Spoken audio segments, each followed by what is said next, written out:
How many of you run away with the electricity bills?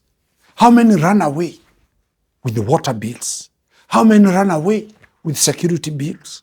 How many run away with bills that you have incurred? The landlord has the right to recover unpaid utility bills. Whether you repair the building, the utility bills must be paid. Whenever there is a dispute about rent, the deposit, you can walk to the Rent Tribunal.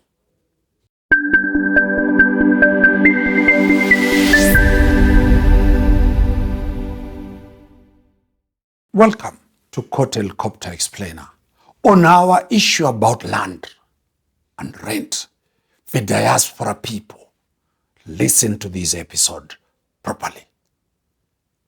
For those ones who are leasing properties, those ones in the commercial sector, those in the private sector, listen to what this case talks about. This is a tribunal case number 1269 of 2020, the Rent Restriction Tribunal. We have been dealing with matters in the High Court. We have been dealing with matters in the Magistrates Court. Today, we are bringing you the judgment and the rulings from the Rent Restriction Tribunal. This is case number 1269 of 2020. H.R.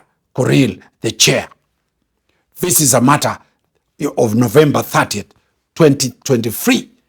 The matter is between Joy Mwende Mudengi versus Choice Leather Works Limited and Blue Hills Estate Managers. What is the issue about this matter?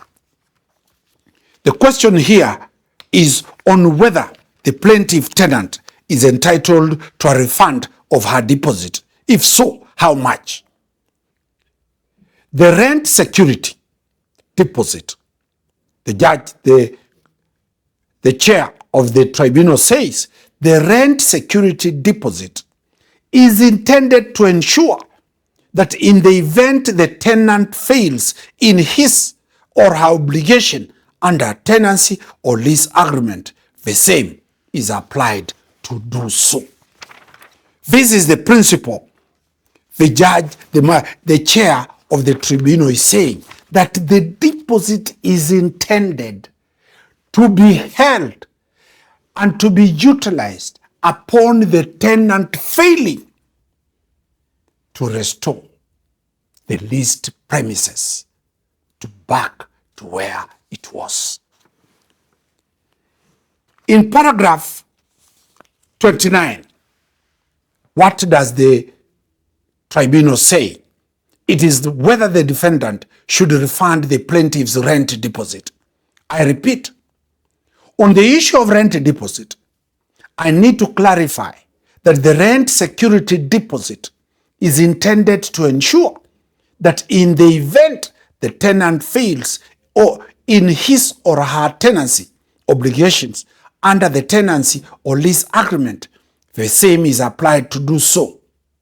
In the case of Nairobi ELC Appeal number 45 of 2019, this is the case of Halfan Mkiwa versus Professor Philip Nyinguro.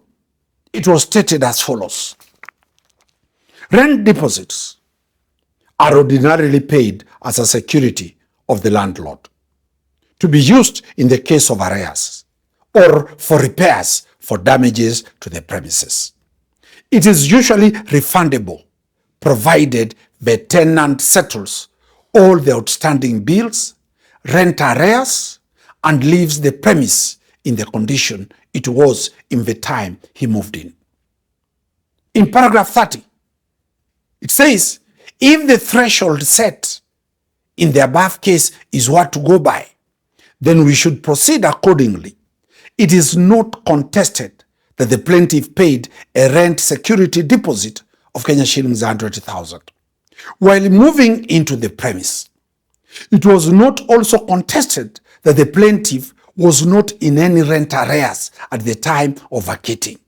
However, The plaintiff admitted to being in arrears of utility bills comprising of electricity bills of Kenya shillings 21,280 and water bills of Kenya shillings 4,946, totaling to Kenya shillings 26,226. The sum of Kenya shillings 26,226 therefore should be carted away to the defendants as it is rightfully owed to them. Paragraph 31. The parties admitted that there was an initial joint inspection of the premises, after which the plaintiff undertook the repairs. The defendants stated that the repairs were substandard and that they had no additional repairs. A post-tenancy inspection was filed by the defendant.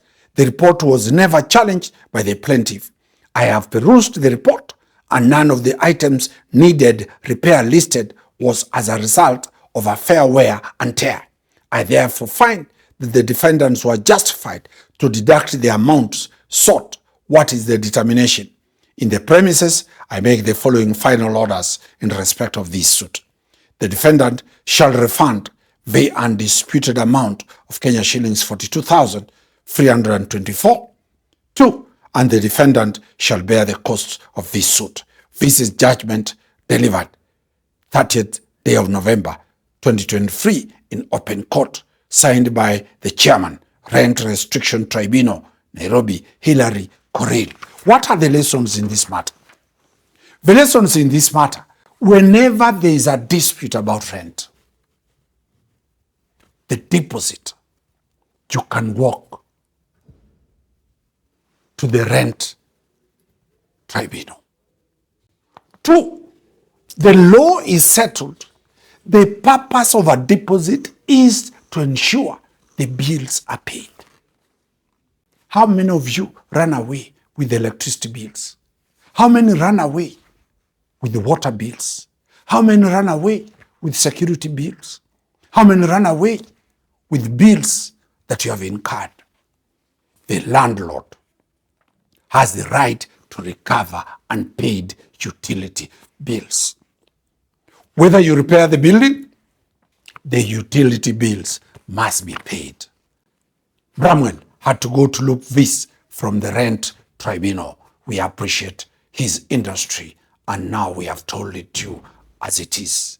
Pay your utility bills. This is part of the land law. This is part of the leases. This is part of the commercial and residential leases. Wakili Danstan Omari, all the way from Milimani High Court.